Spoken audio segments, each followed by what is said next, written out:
Welcome to episode 2 of Red Lens Podcast. There are lots of photography podcasts out there. There are also lots of leftist political podcasts out there, but I don't know of any political photography podcasts. That's why I started Red Lens. In each episode of Red Lens Podcast, I'll interview photographers who participate in and document radical social movements. We'll talk about photographing politics, and we'll talk about the politics of photography. Before we get into this episode's interview, I just wanted to mention two really cool new things in the world of movement photography. First, I wanted to mention a new photo book that recently came out by immigrant and labor rights activist and photographer David Bacon. He's been documenting immigrant struggles and the realities of the heavily militarized U.S.-Mexico border for decades. Now, he's put together a collection of border-related photos from the past 30 years in his new photo book, More Than a Wall. I'll put the link to David Bacon's website in the show notes so you can find out more about his work over the years and this important new book. And who knows, I might even reach out to him and see if he'd like to come onto this podcast and talk about his new book and his powerful work over the years fighting for immigrant and workers' rights. Second, I wanted to give a shout out to an amazing local photographer here in the Twin Cities and someone I've had the honor to work together with in the streets for several years now at protests, hundreds of protests, really. He's always there at almost every protest, event, activity of any sort, fighting for justice, for stolen lives, for black people and other oppressed people murdered by the police, or anyone subject to any type of injustice by this system. Of course, I'm talking about the one and only King Demetrius Pendleton. King Demetrius had a recent photo exhibit titled The Movement Never Stops. This exhibit included many of King's photos from the movement in the Twin Cities since the George Floyd uprising.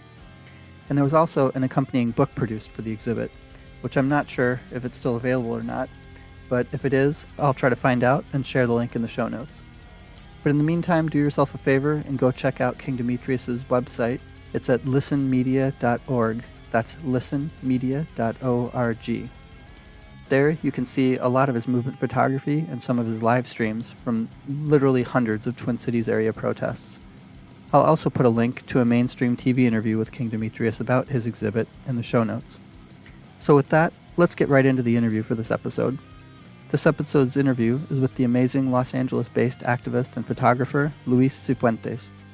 You can check out his photography on Instagram at Prolaroid, P-R-O-L-E-R-O-I-D. It's an awesome name. So let's jump into it, and you can hear from Luis about the powerful organizing and his powerful photography documenting the movements, the streets, and the culture of East Los Angeles.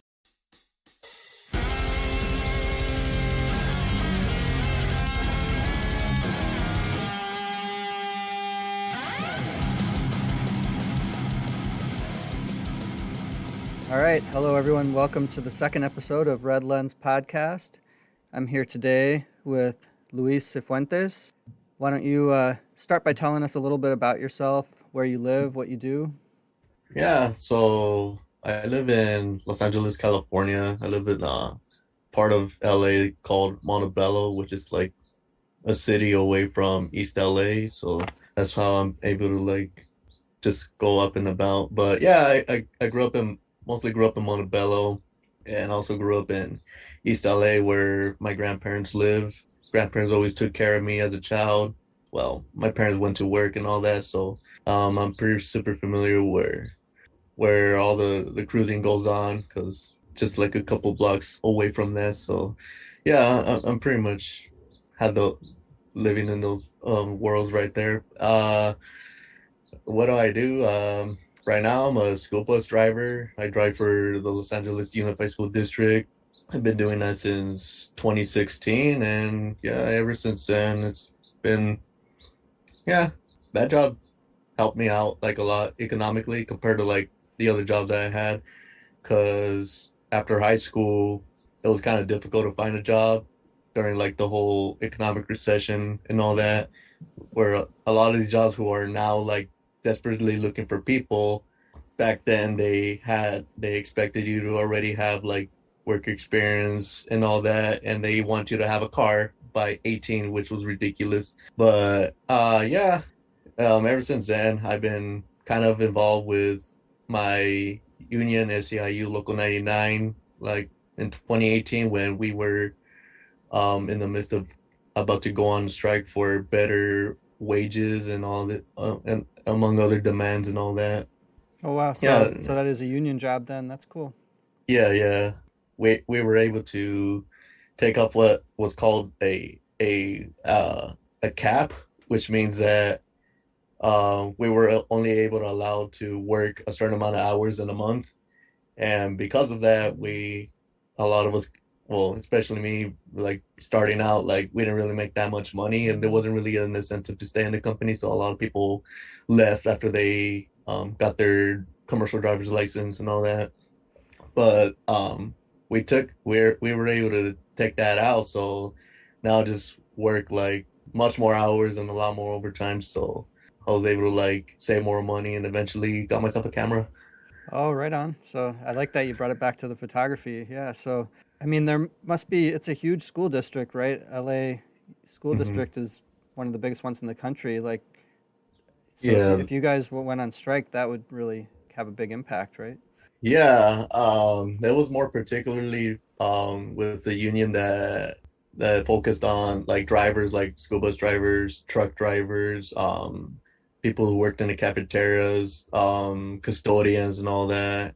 Yeah, pretty much it was around 2018 when our contract was coming up and we were in the middle of negotiations, and the district as always is trying to was trying to like not really trying to give us what we want.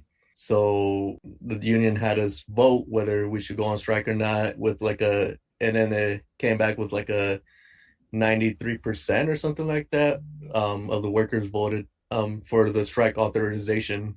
Oh, wow. But yeah, because cost of living was going up here in LA, and our wages weren't really like it wasn't enough pretty much.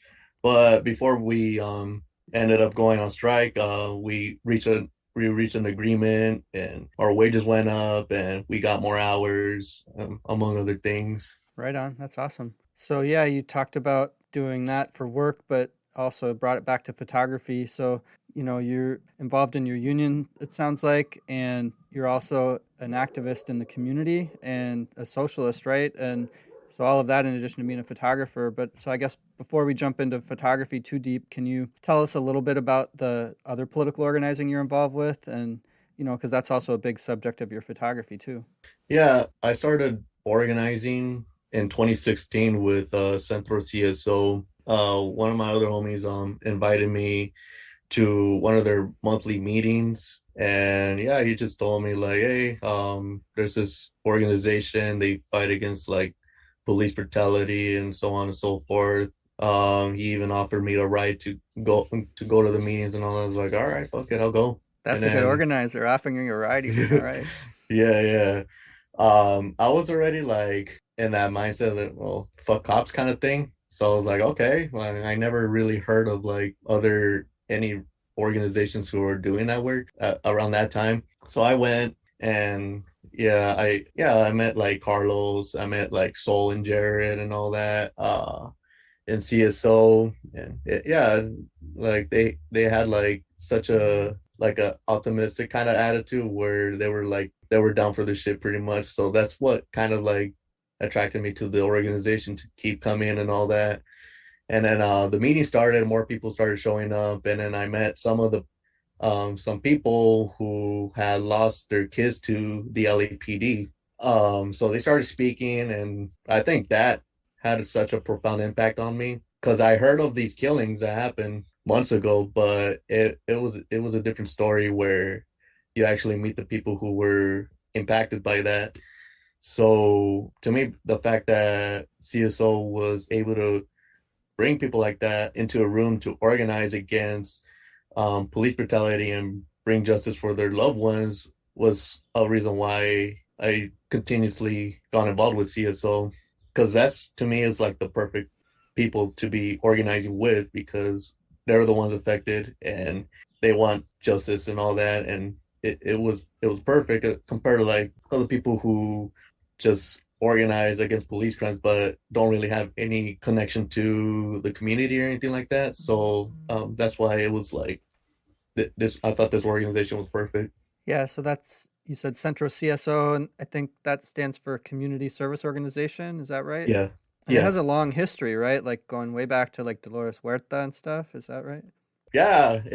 Since the late 40s, I think they launched a campaign to elect this guy named Ed Roybal into the LA City Council because yeah, they were all about pushing getting out the vote even back then because of how misrepresented Mexicanos, Chicanos, and people who living in LA, and LA City Council was always dominated by a bunch of people who were very anti-Mexican, wanted to like get us out. They even like authorized the dismantling of like Chavez Ravine to get demolished so they could build Dodger Stadium, among other things.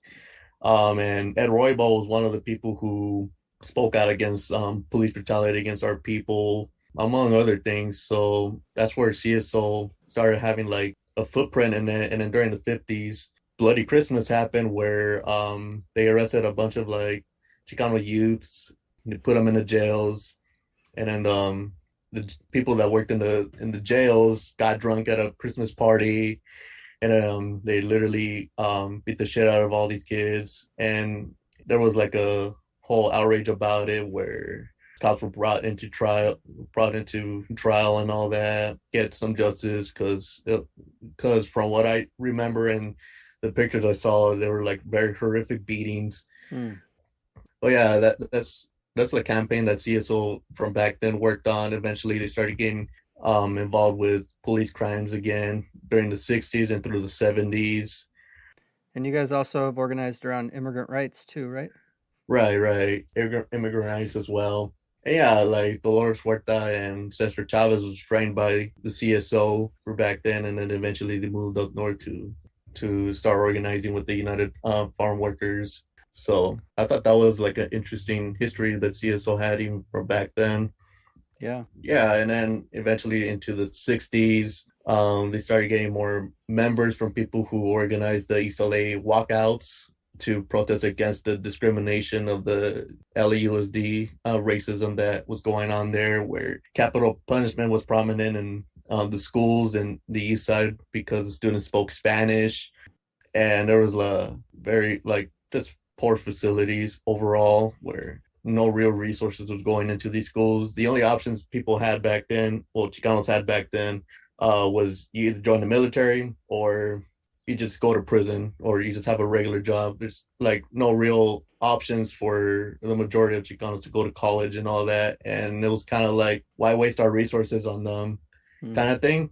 That was like the attitude in the 60s. So yeah, so that's pretty much why the walkouts even happened, because there was like no consideration for their futures. And then CSO, from what I remember, was also a part of the Chicano moratorium, which was a big rallying cry against the Vietnam War. Hmm. Yeah, it's just like constant things that they're always involved in, especially with around the education and immigration struggles. Yeah, that's really cool that you are part of that long historical legacy and continuing those struggles today, because obviously there's still a lot going on. And so why don't we go into a little bit about your photography then? You said that when you got the job as a bus driver, started getting a little more money, you were able to buy a camera. Mhm. And yeah, can you tell us a little bit of your story with photography? Like, how did you get into photography and what kind of photography do you like to do? Well, I'm a historical dweeb, um, first Okay. and foremost, and I always like photos that I saw that were presented in my history class, like during the 60s and all that, that had like a very profound impact on the world. With more recent times, like with like around the Chicano movement and all that, there's like a lot of photos that happen like in East LA and the East Side in general, where they have like a lot of profound impact. I think one of my favorites that I seen was from this Chicano photographer called Raul Ruiz, where he took a lot of photos during the 1970 Chicano moratorium, and he took a photo of the sheriffs before they killed the journalist Ruben Salazar at the Silver Dollar Bar.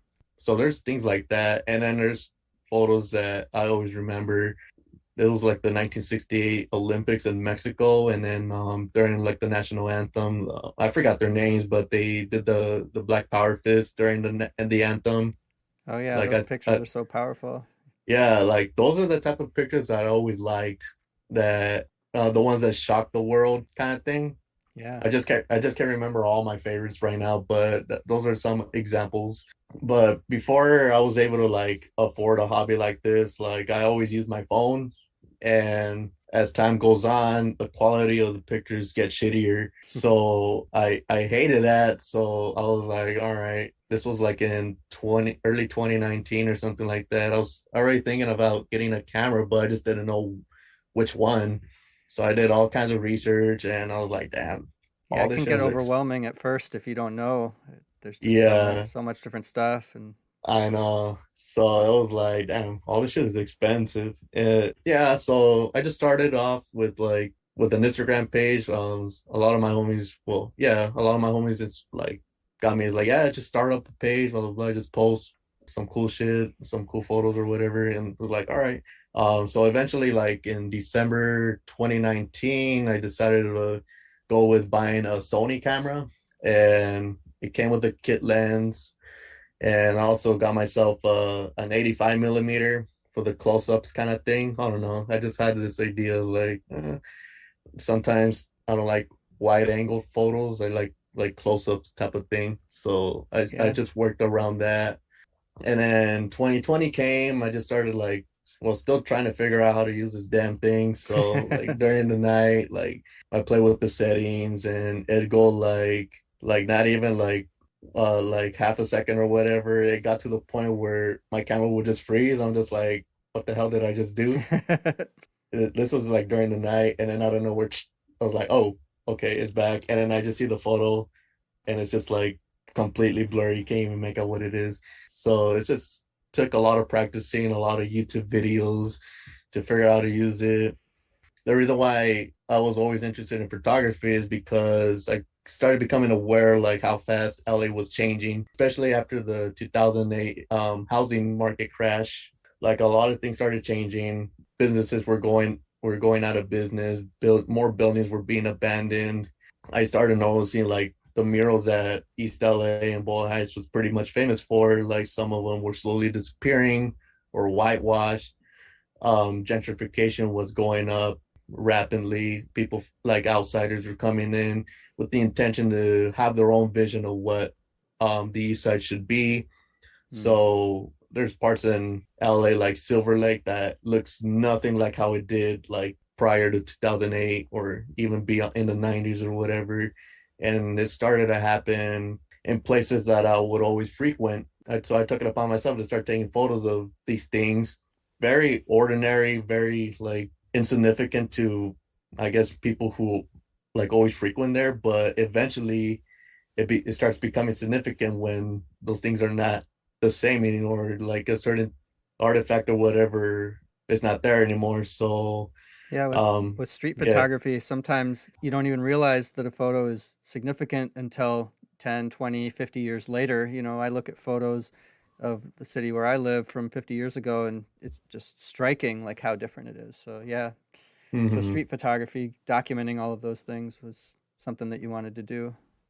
Yeah, and also like with all these changes happening, there's also the demographic starts to change as well. People here get displaced because of the rising rent hikes and all that. Hmm. They have to move out of the city into like San Bernardino or like Lancaster, which is like pretty far off away from the city. I guess there's an appeal right now to live nearby everything, which is all right, but it's coming at an expense where people who lived here for decades can't even live in their own neighborhood anymore. So neighborhoods are changing. They're starting to have like a significant look to like how houses are being renovated, where it's just like, oh, these people are not from here kind of thing.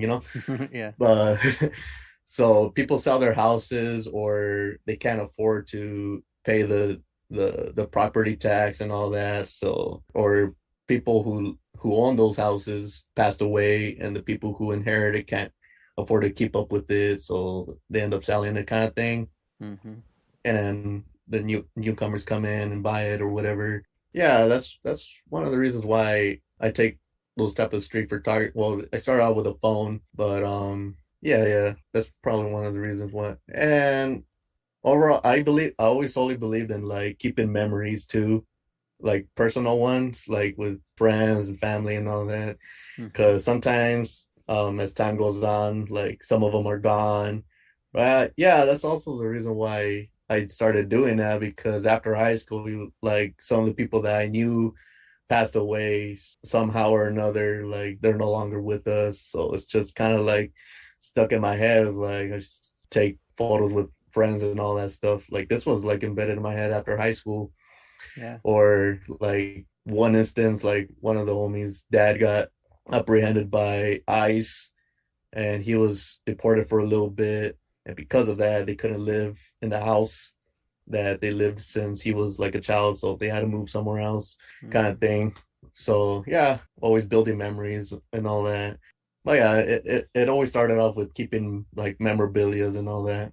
Yeah, that makes a lot of sense to me too, because there was a period of time when I stopped taking many photos, and I just don't have any photos of that time in my life, and I always since then have thought it's always better to take more photos than I'm never sorry for a photo I took. I'm only sorry that I didn't take photos. So Exactly. that was when I started bringing my camera everywhere.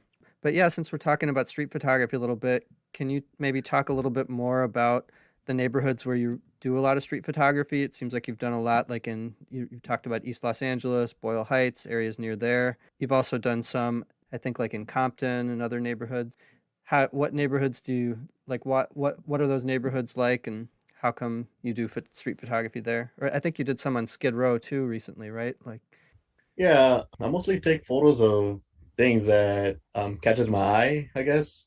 And I just so happen to be in East LA Boyle Heights most of the time nowadays because I don't know, I always frequent there more than anything. In Compton, sometimes I take photos there because I visit there or during work. I'm like this is my regular work commute or something along those lines. But I'm always taking photos now, anything that catches my eye or something like that. But with East LA Boyle Heights, since I pretty much grew up there as well, like it's always like remnants of how the old East LA looked. Like I think a perfect example was looking back was that movie Stand and Deliver with Edward James Olmos. Like and all he's the from East. Is he from East LA? he was from He's Montebello. Yeah, yeah. Montebello. He went to my old high school, Montebello High School, and all that, and then Oh he went wow. to Ely. So yeah, he it's funny that he grew up there and now he's all famous and stuff. But yeah, the beginning of that movie, he's just like driving through old like buildings. Like there was a car, I mean, a tire shop that was like designed with like Batman and all that, which I would as a child I always thought that was pretty cool. He drove through like the "We Are Not a Minority" mural that was original and all that before it got retouched. So And that's the one with Che Guevara on it.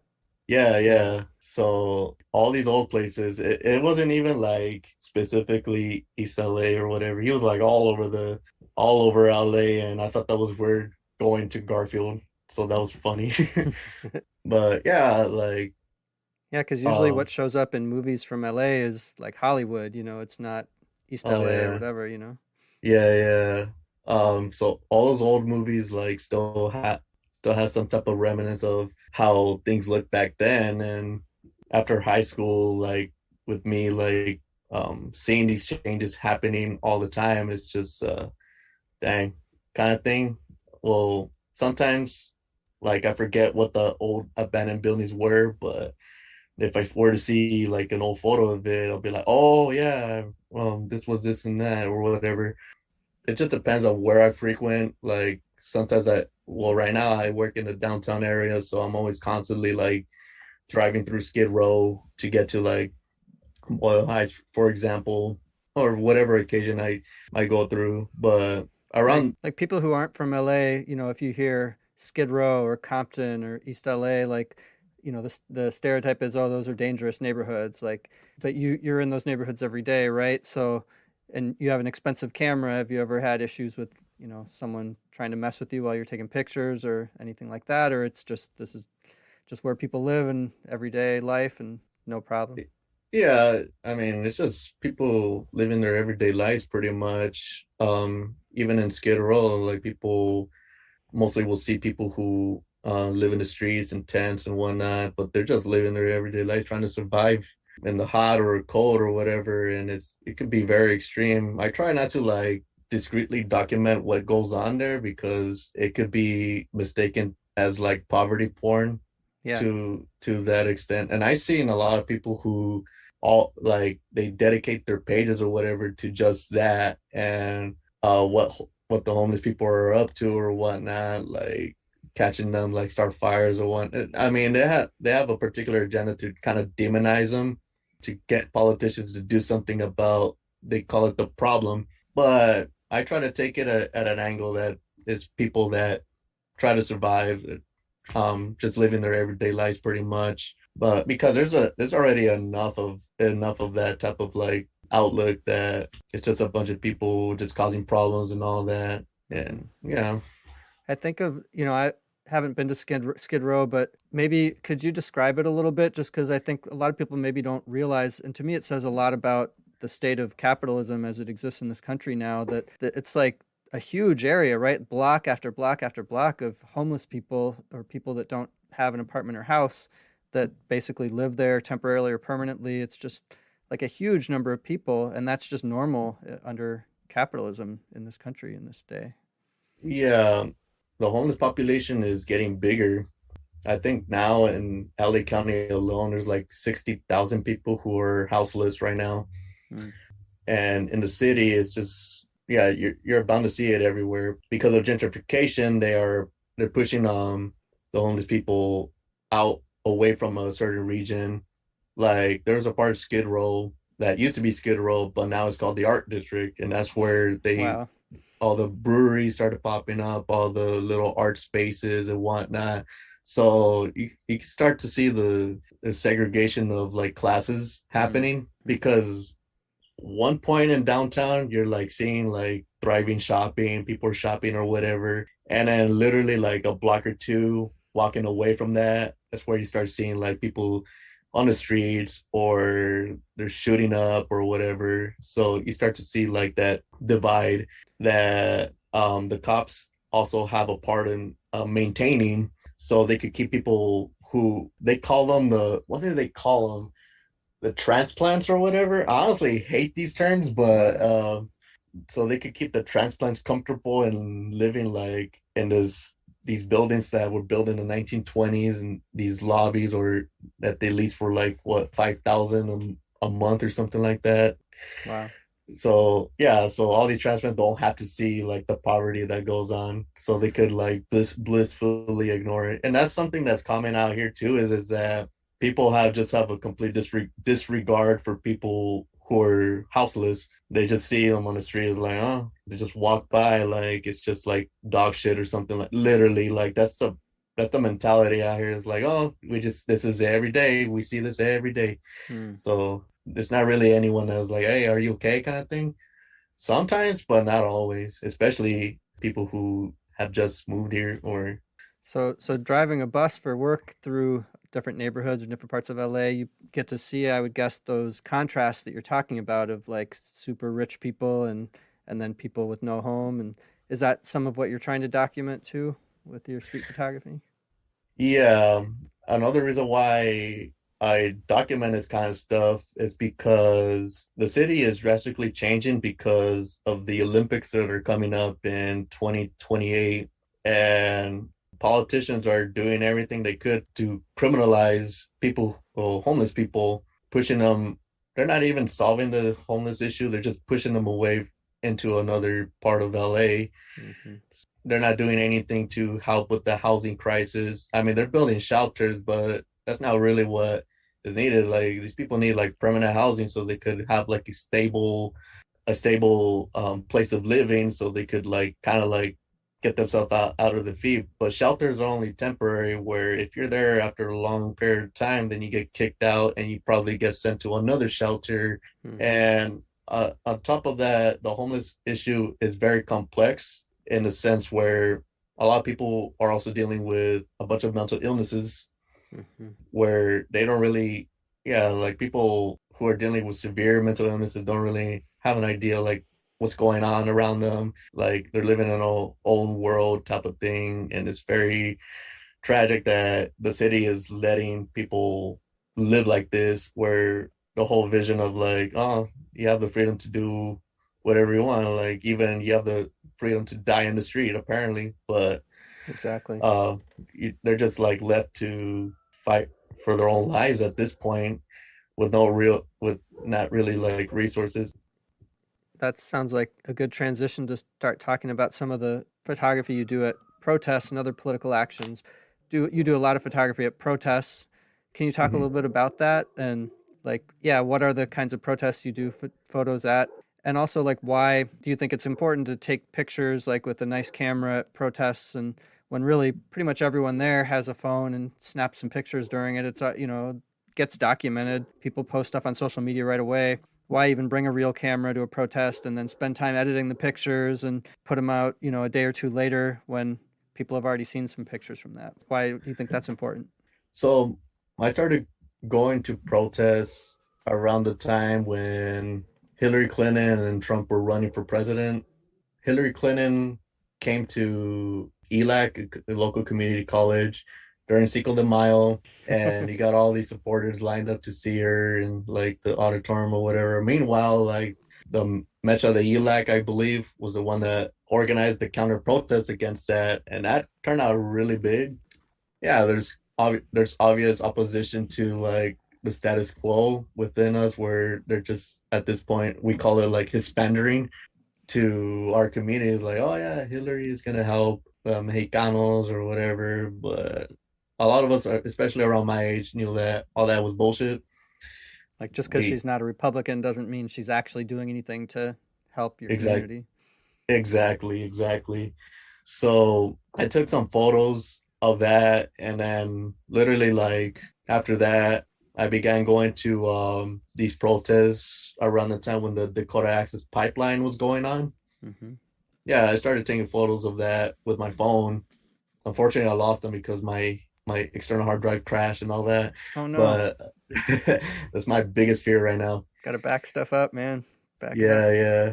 So I thought like these events started becoming like a significance to me because that's when I started paying attention to these particular things that were going on and like with our community or indigenous communities around the country where people are holding like solidarity protests like in downtown or elsewhere. I started doing that more with CSO because we were essentially trying to build a movement where we unite with people who were directly impacted by police shootings, and that wasn't really a thing where it was just like a common thought where, oh, if you were shot by the cops then they probably did something wrong kind of thing. Right. But that seems to be the case, and we started to realize that the narrative that the cops put out is always the first one, and that's something that people always see and they just like in a general sense always believe. Around the time when 14-year-old Jesse Romero was shot, there was like a lot of demonization on him, saying that, oh yeah, he deserves to die because he was a fucking gang member or whatever like that. Hmm. But and that moment when he was killed, like he literally didn't do anything wrong and except run, because when the cops came up to him, they snuck up on him and he got scared. So he started running and all that, and they started chasing after him. And you said he was 14? He was 14. Mm. So you've taken Then pictures like at protests for justice for yeah, him and for other families? uh-huh. Pretty much almost at every actions that we held, I began taking pictures with my phone. This was from like 2016 to like 2018. So we started having these type of events. We started having like May Day marches where there was like a good amount of turnout. So I'd take photos of that. There'd be other marches in downtown, protesting the concentration camps at the border where Mm. families are being separated, and it'd be very lively. Were those ones Where pretty I big too? Yeah, those were pretty big. It was like a coalition of different groups coming together to protest those atrocities. And then around 2019, the United Teachers of LA went on strike. against Right. LA Unified, and that was like huge. Like I think all of downtown was pretty much like a swarm of people or teachers, parents, supporters, and all of that. Like just coming out in support of the teachers and all that. So that was like And you were a really taking big, pictures there? yeah, with my camera. But and Awesome. then I started to realize that man, like the phone doesn't do it just doesn't do these events justice, you know? Hmm. Like you could only if you zoom in and it starts getting very grainy and all that stuff, as opposed to like people who have professional cameras, they can zoom in really far and they still have like a really good photo. And then just randomly, I saw like Tom Morello there Oh, okay. at the strike at downtown. I was like, what the hell? I wish I had a like a zoom lens kind of thing so I could like take a photo of that. Was he up Cause performing or he was just marching with the crowd? he performed. Okay. Yeah, he was performing. I forgot exactly what was song. I think it was like a folk song or whatever, but pretty cool things like that. And then with me, with my work communities, me driving around all over LA, I always see some crazy ass shit going on, like even in the morning, which is another reason why I wanted to get a camera because of all the shit that I always see. Like Yeah. so that became to like started like I should start getting the camera, but the research started coming in, and then my friend inspired me to make the Instagram page. It used to be called Prolegrind, but my thought of it was like, oh, I'll take photos of like the streets and all that, and that shows. Hmm. Because I'm a really big fan of like extreme music, like grindcore, death metal, and all that stuff. So those were like the shows in my mind I would like frequent and take photos of and then post it or whatever. Yeah. And then eventually one of my other friends just out of the blue like came up with another name. He said like Polaroid steroid or something like that. And then when I'm like, wait a minute, that's pretty cool. And then so I changed it, I put like Polaroid and that name was not taken as opposed to the other one. I had to like prolet dot grind, which some asshole in Chile like took. So I Oh was man. like, all right. Polaroid, So I that's excellent. So it's like proletariat, Polaroid, wrote, kind of put those yeah, together. Yeah, that's an yeah, awesome name. yeah. So I just went on with it now for like 2 years already. So it's going good. I'm never like the center of like the things that I'm taking photos of ever. Like I'm always like taking photos, well, kind of like tell like what's going on and all that stuff. But like a lot of people center themselves into like those photos, and I Yeah. refuse to do that at all. Yeah. That makes a lot of sense. Can you tell me what your favorite protest is that you've done pictures at? Favorite Or one of your ones is, favorites? Don't have to pick one if it's hard. let's see.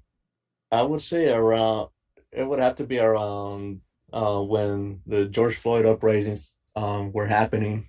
The first protest that happened in LA was led by BLM LA, and it landed on the Wednesday where they held their weekly Jackie Lacey Must Go protest, which she was the district attorney of LA who refused to put any charges on cops who have been involved in police shootings.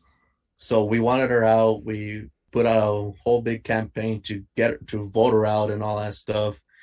And that Wednesday, a lot of people showed up. Like I don't even like hundreds of them, I think. So traditionally, we just stay at the hall of we call it the Hall of Injustice. Yeah. Um, yeah. So before the uprisings, it was like usually 10 to like 20 people who show up at the weekly actions at the Hall of Injustice.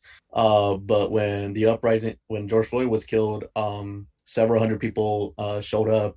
So I guess that's when we decided to like march around the city, and they already like well CHP and LEPD blocked off the on ramp for the 101 the Hollywood freeway. So we split into two groups, and I think with that tactic we confused them, kind of thing.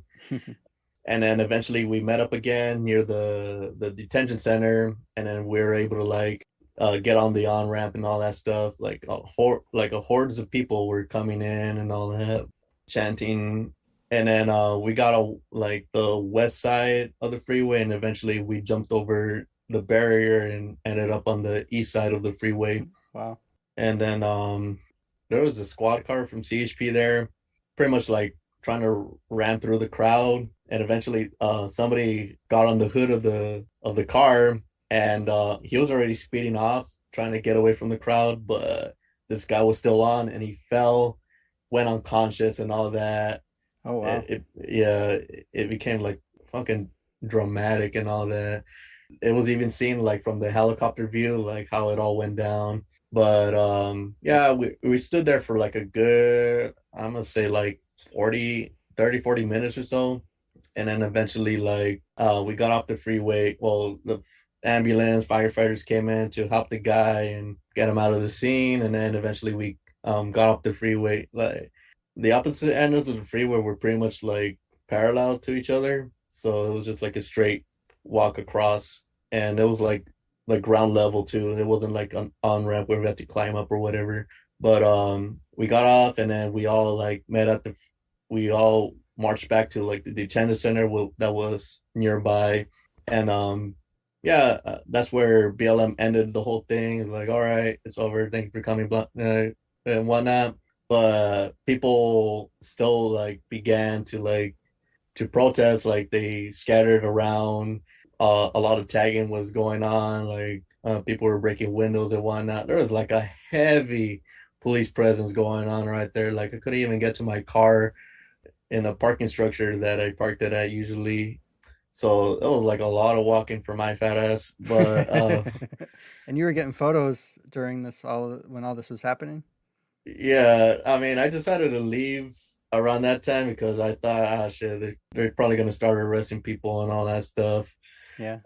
I think it was that same day where, nah, it was probably another day, but yeah, people started engaging in like, well, vandalism and all that stuff. But I wasn't there to see any of that. But there's like other things going on, like people were burning flags, or people were jumping onto like the freeway signs and tagging on it like FTP and all that. I was like, oh shit, I probably Wow. should have stayed.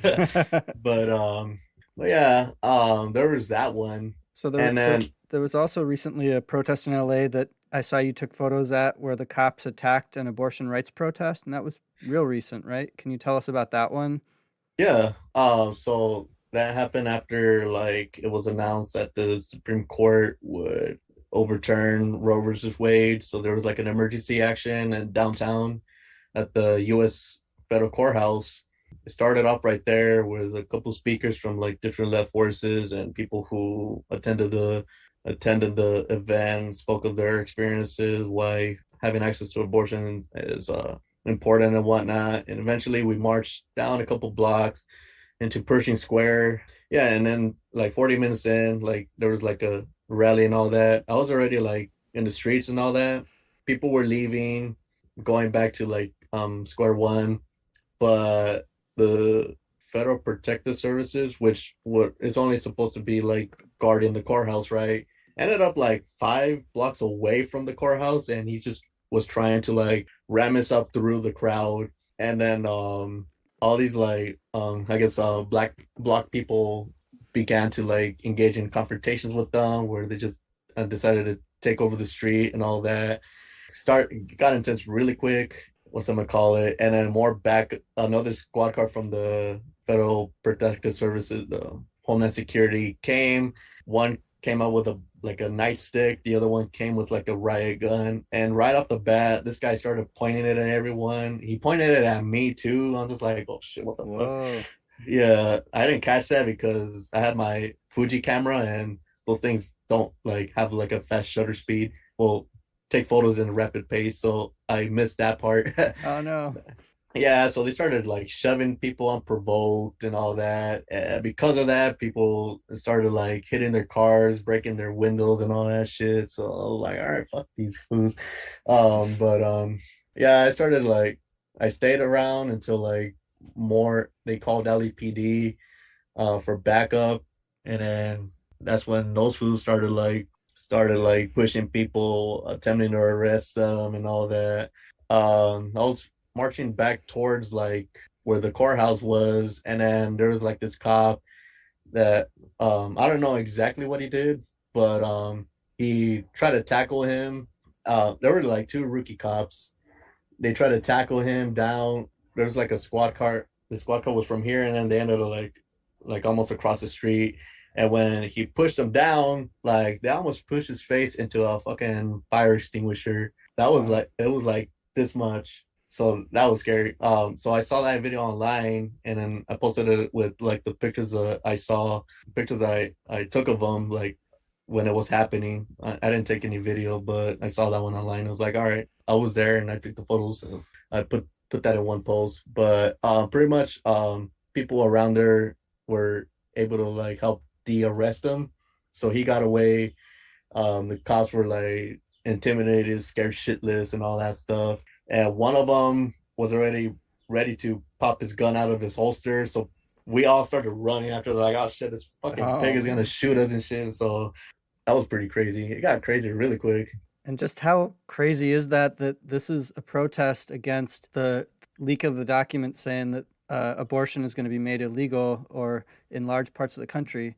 And this is the in LA where I have to believe the overwhelming number of the population and the politicians there that are elected there say they support the right to an abortion, but they're like their police are cracking down and cracking skulls when people try to protest against that.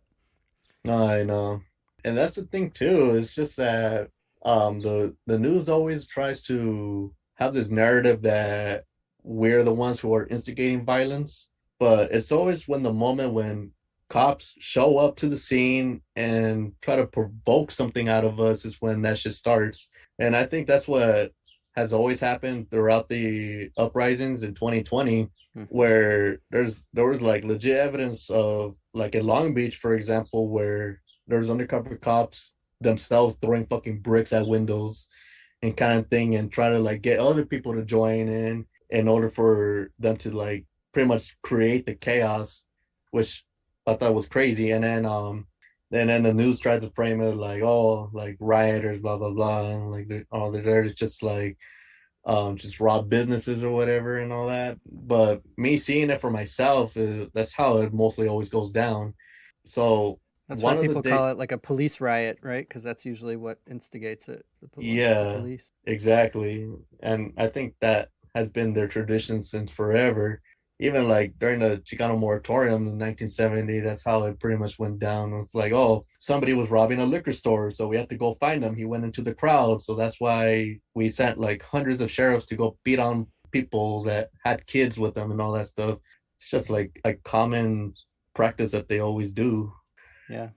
So one thing we haven't talked about yet, you touched on it, but I want to come back to it, is that another area of photography that you do is photography at concerts. So I want to hear a little bit more about that because I think your photos from live music are really powerful and striking. And so it seems like you mostly do it at smaller, kind of independent metal or punk or grind shows. Just curious to hear a little bit more about what that's like and what that scene is like in Los Angeles. Because from looking at your photos, it looks like a lot of the people there, it's a lot of times like punk or metal scenes in a lot of cities are really white and suburban, and it looks like those shows are not that. So I'm interested to hear about that. I know historically, like in East LA, there was a mostly like Chicano punk scene, with the Bags, and other bands like that. But yeah, what's that scene like? And tell me about taking pictures at those shows. It sounds looks like there's just you really capture a lot of wild energy and powerful energy. So I just want to hear about it. Yeah, I mostly go to like metal shows and all that. It started off with like backyard shows, and all kinds of people get into it. Like, yeah, since LA is mostly like Latino, Chicano, and all that stuff, it's mostly like what the scene is consisted of. And I think in LA, people are into like all kinds of type of music, and you're bound to find any person of color in any of these scenes here. But yeah, it's thriving, and we're thriving here in punk and metal and all that. Yeah, it used to be like mostly go to shows like like a House of Blues and all that, but now like most of these bands play in like bars and all that. And more recently, like because of the pandemic, everything is closed. But these bands still decided to throw shows, but in like the riverbed or under a bridge or something like that, I which guess is like, the weather's good out there, so why not do it outside, I guess. yeah, yeah. I mean, kind of. at first it was pretty reckless because the pandemic and all that shit, but people are still going. I mean, I did not go to any of those things until like 2021, Hmm. but I was like super precautious of it. Like wore like a sweater, so I was like drenched in sweat in that shit, and I had my had a double mask Oh and no. everything. But one of the pictures with the guy with the whatchamacallit, Yeah, it's like a weapon, like a medieval kind of weapon he's swinging around or some shit. yeah. So that was at a recreational park in Echo Park. This was like the second of like the many to come, but it was like, well, a bunch of punk bands that pretty much came up because it became notorious for these type of shows because of how chaotic everything would get. I mean, honestly, when there's Nas in the scene, then it's bound to get chaotic no matter where you are. But yeah, like all kinds of people, mostly high schoolers, quite honestly. Yeah, people got crazy. Like you see like fights going on, like in the pit, people start fire pits and all kinds of other crazy shit. And people, the bands who perform there thrive off of that energy. Me personally, I don't really like their music. I think it's like the most generic as you can get in punk, but I like the whole scenery and all that. I thought that was pretty cool. And I would like to I like documenting these type of things going on that you don't really like hear about on a daily basis. But all these bands like local bands like Dead City and all this stuff, and they would bring like other bands under their belt to perform together. And this was in March when the first one I went to, and then in May they did one in like a big riverbed, and that one was pretty fucking cool. Like it's actually like being talked about to this day, where it was in a riverbed. It was, I think they call it like Egret Park or something like that. It even came out of the news and all this crazy shit. Yeah, where I think like 2,000 people showed up and shit. I was like, damn. Whoa, Yeah, that's it a was big pretty. show. Yeah, like have you seen that movie, The Lost Boys? I think so. So Long, it's been a while. somewhere in that movie, there's like a concert going on with a guy with a saxophone or whatever. Uh-huh. So pretty much it had that type of vibe where it was just pretty crazy and all kinds of things. But yeah, it was very energetic. And the funny thing about that one is that Revcom showed up to try to do propaganda, but nobody was having it with them. Oh no. So They used to eventually, they used to go to punk shows back like way back in the day too and try and recruit people and didn't usually work out oh too well for them. yeah, I don't know why they keep doing it, but it was pretty funny to see. That was the first time I ever see them do that. So that was like, what the heck? They go anywhere.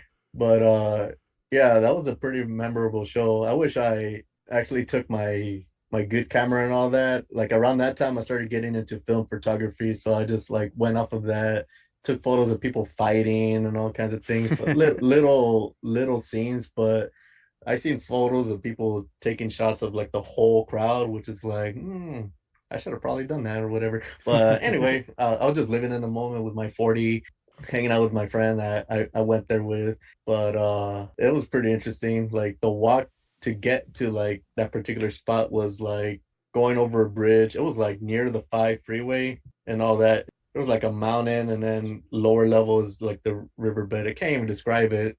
But you Um, had to work to get there, sounds like. kind yeah. And then eventually like they sent the helicopters, started shining light on us, and the people try to shoot like fireworks at them, but it was Oh pretty man. funny.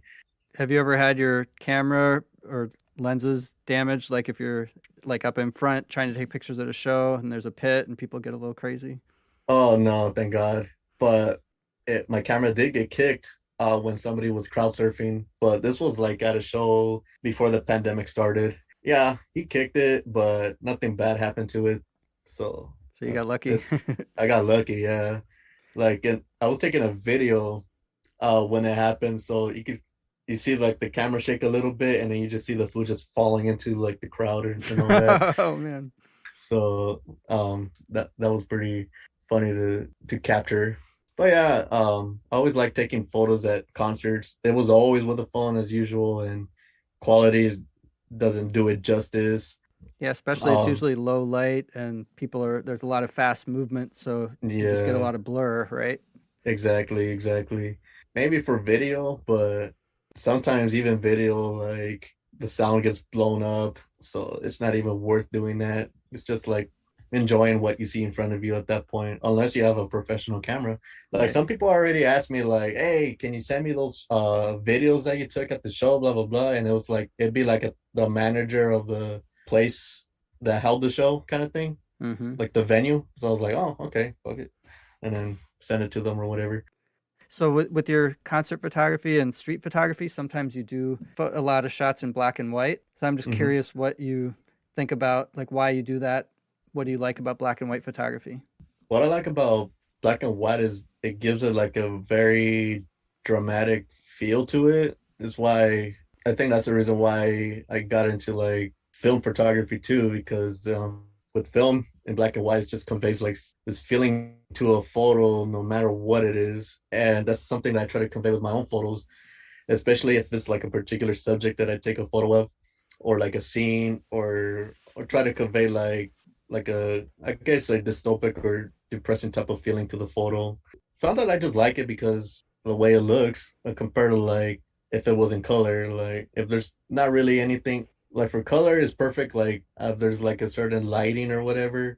But if there's no lighting when I took the photo and it's just I guess bland, I would describe it. Then I just go for black and white. Or yeah, But like if there's a colorful mural or something, then color makes sense. But yeah, oh yeah, yeah. otherwise you like that sort of stark contrast. That yeah. Mm-hmm.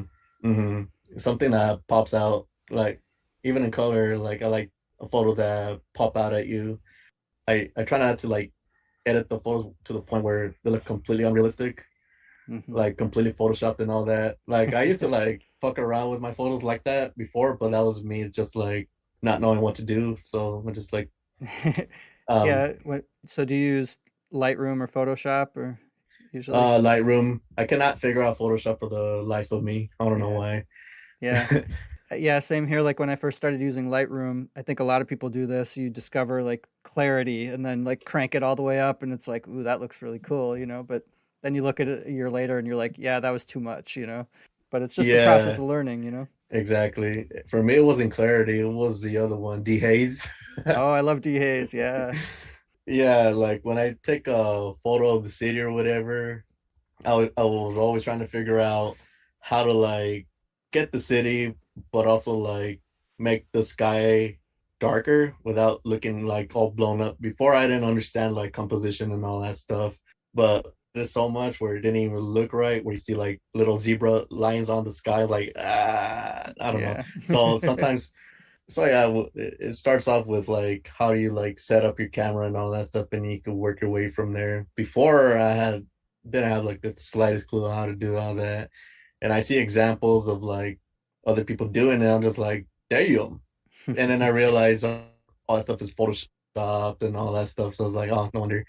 So I just go off of like, well, last year I took up, well, I started getting into film photography, and to me, those are like the most genuine, like look naturally without really having to do anything.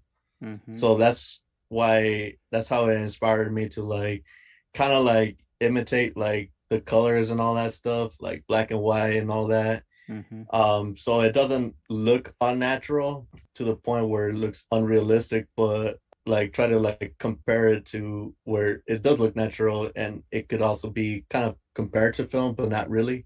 Hmm. So yeah, with black and white film, that's where it's just like kind of got the idea where it's always like very punchy. I mean, depending on the film that you get, but it's usually always punchy and it's very like it captures your attention. And that's where with digital, I kind of like try to like do it similar, you know? Yeah, for sure. I love the look of film photography too, you know, from back in the day and even now. Yeah. So, is there anything else that we didn't talk about that you would want to say before we start wrapping up? Let's see.